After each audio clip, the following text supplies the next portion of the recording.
A clash of cultures.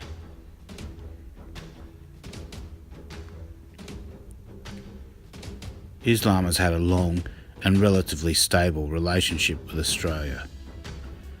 In the last 10 to 15 years, that has changed dramatically though. But what's different, and why is anti-Muslim sentiment now so high?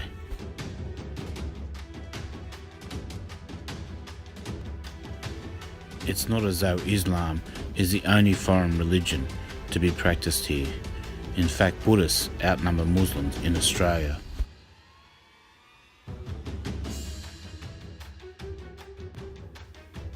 Yet we don't have a Buddhistophobia register that compiles such frivolous reports as taking offence to a sticker that has been incorrectly identified.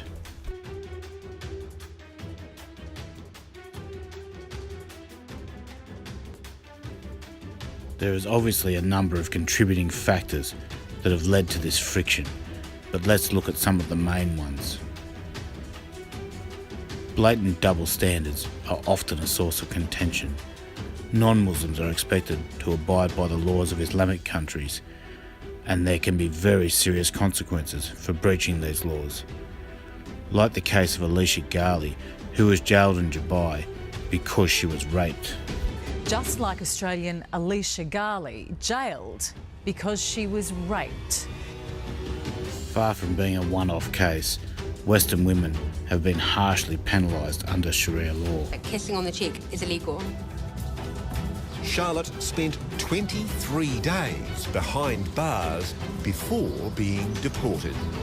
But sections of the Islamic community do not reciprocate the same respect for Western laws. هلا internal courts will giving constitutions ready for all courts. Will stop all stuff they are doing losing now at the courts. The civil rights, the start Shari'i laws will put aside. Then, of course, there is the most prevalent reason for the rise in tensions: the threat of terrorism. The teenager approached two police officers in Melbourne and stabbed them before he was killed. I don't see it to be provocative, and it's my personal analysis. Yeah, well, as I said, they did kill an 18-year-old boy. Some say that we have brought it on ourselves due to our involvement in the Middle East. Right to find more or not? I can't even hear. It would be naive in the extreme to think that this hasn't played a role in escalating the current problems. But Islamic terrorism existed long before our troops entered Iraq. Before dawn on September the 5th, 1972, 8 Palestinian gunmen slipped into the Olympic Village and stormed the Israeli quarters. To understand the problem correctly, we need to look at numbers, in particular percentages. Australia is paraded to the world as a multicultural success story. Australia has become home to a number of immigrants from all over the world. But why aren't other countries that have embraced multiculturalism considered to have the same success? Countries like Britain,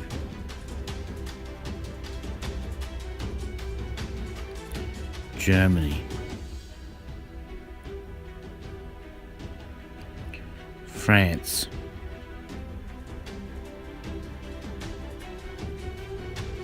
or the ultra-progressive Sweden.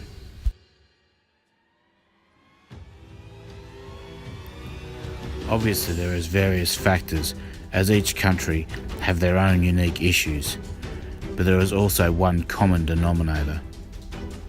They all have Islamic populations of close to or in excess of 5%.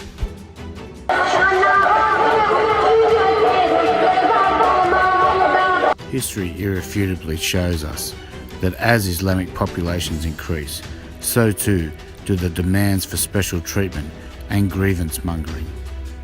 As Australia's Muslim population is heading towards 3%, we too are seeing a shift from passive to more aggressive behaviour. I'm a former student. You have no right to be on this campus. Yes, I have as no, much right to be you here. don't. Get off this campus. You're not welcome here. There is also, of course, a direct correlation between the size of Muslim populations and the frequency of terrorist attacks.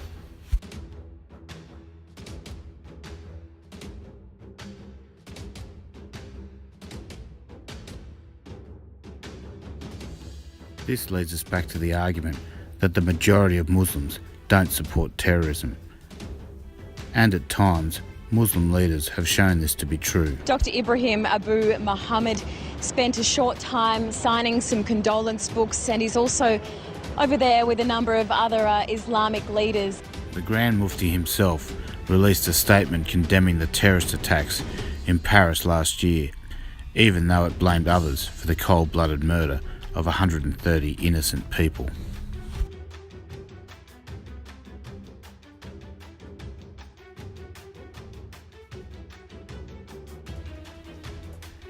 Is it sincere though? We know the Islamic community is capable of organising huge gatherings of Muslims to attend pro-Islamic celebrations or causes. The crowd for morning prayers at Sydney's Lakemba Mosque was so large, plastic sheets had to be laid outside as a giant prayer mat. They have certainly showed us that they can quickly mobilise against anyone that insults Islam.